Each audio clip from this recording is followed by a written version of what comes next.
Hello dear student, once again I welcome you in this channel Hindi कक्षा 12। काव्य के अंतर्गत हम लोग अयोध्या सिंह उपाध्याय हरिऔध का पवन दूतिका पढ़ रहे हैं। पवन दूतिका का ये 5th पार्ट है। इसके पहले हमने पार्ट 1 से 4 तक कवर किया है, जो हमारे नीचे डिस्क्रिप्शन बॉक्स में हिंदी क्लास 12 का प्लेलिस्ट है, उस पर जाकर के आप चेक कर सकते हैं। आइए हम लोग पोयम 13 से आगे बढ़ें। धन्यवाद बच्चों। और पवन दूतिका का 13वां 14वां अब कविता को देखें।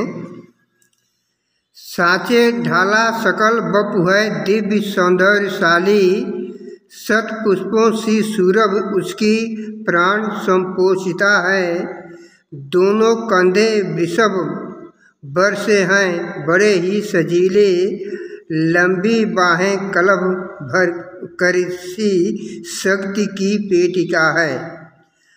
राजाओं सा सिर पर लसा दिव्य आपीड होगा, शोभा होगी उभय श्रुति में स्वर्ण के कुंडलों की। नाना रत्न कलित भुंज में मंजू केऊर होंगे, मोती माला लसित उनका कम्बुसा कंठ होगा। अब साँचे वाला सकल बपु है दिव्य सौंदर्यशाली, सत पुष्पों सी सुरभि उसकी प्राण संपोषिता है। अब राधा पवन दूतिका को निर्देश देती हुई कहती है कि हे पवन दूतिका, श्री कृष्ण का ऐसा शरीर सुंदर होगा जैसे सांचे में ढाला गया शरीर हो, और उनके शरीर में पुष्पों की जो है प्राण संपोषिता जो है शक्ति को प्रदान कर रही हैं, और उनके दोनों कंधे बैल के समान ऊंचे सजीले दिखाई देंगे, और उनकी बाहें जो है हाथी के सूंड के समान लंबी होंगी। सा सिर पर लसा दीप आपीड होगा, शोभा होगी उभय श्रुति में स्वर्ण के कुंडलों की। नाना रत्न कलित भुंज में मंजू केऊर होंगे, मोती माला लसित उनका कम्बुसा कंठ होगा।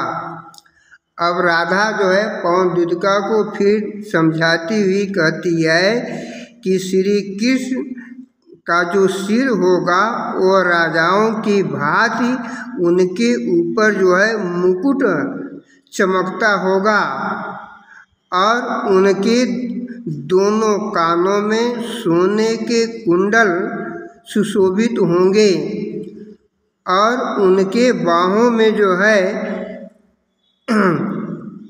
भुजाओं में या बाहों में वो बाजू बंद लगे होंगे, और उनके कंठों में मोतियों की माला लदी होंगी शंख के समान। रत्न कलित भुंज में मंजू केऊर होंगे, और मोती माला लसित उनका कम्बुसा कंठ होगा। राधा कहती है कि श्री कृष्ण के भुजाओं में जो है बाजू बंद माने गहने सुशोभित होंगे, और उनके गले में शंख के समान जो है मोतियों की माला सुशोभित होंगी। में है यह गुण जो तुम व्यवस्था सुनावे, व्यापारों की प्रखर गति और उक्तियों से चलाना।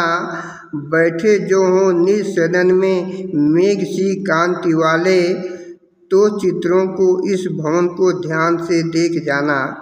जो है पवन दूतिका को निर्देश देती हुई कहती है कि हे पवन दूतिका, तुम जब मथुरा जाना तो मेरे दुख को, मेरी दर्द को तुम श्री कृष्ण को सुना देना, और हमारे अंदर जो भी कमियां होंगी उनको तुम भी बता देना। यह न गुण जो तुम व्यथा सुनावे, व्यापारों को प्रखर मतियों उक्तियों से चलाना। पवन दूतिका जो है राधा कहती हैं कि तुम श्री कृष्ण को मेरी सभी व्यथा को, मेरे सभी दुख को सुना देना, और मेरे अंदर कोई भी कमी अगर होगी तो उसको तुम श्री कृष्ण को बता देना। और श्री बैठे हों निज सदन में मेघ की कांति वाले, अगर ये कहीं बैठे भी होंगे सुंदर कांति वाले तो उनके सामने महल में जाकर के उस चित्रों को ध्यान से तुम देखना। चित्रों में विरह विदुरा का मिले चित्र कोई तो जाके निकट उनको भाव से वो हिलाना। प्यारो हों के चकित जिसमें चित्र को और देखें, आशा है तो सूरत उनको हो सकेगी हमारी।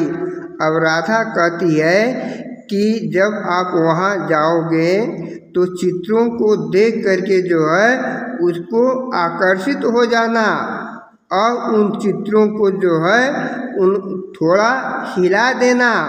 तो वो जो है श्री कृष्ण उन चित्रों प्यारे होके चकित जिनके चित्र को वो देखें तो श्री कृष्ण जो है चकित हो करके उन चित्रों को देखने लगेंगे।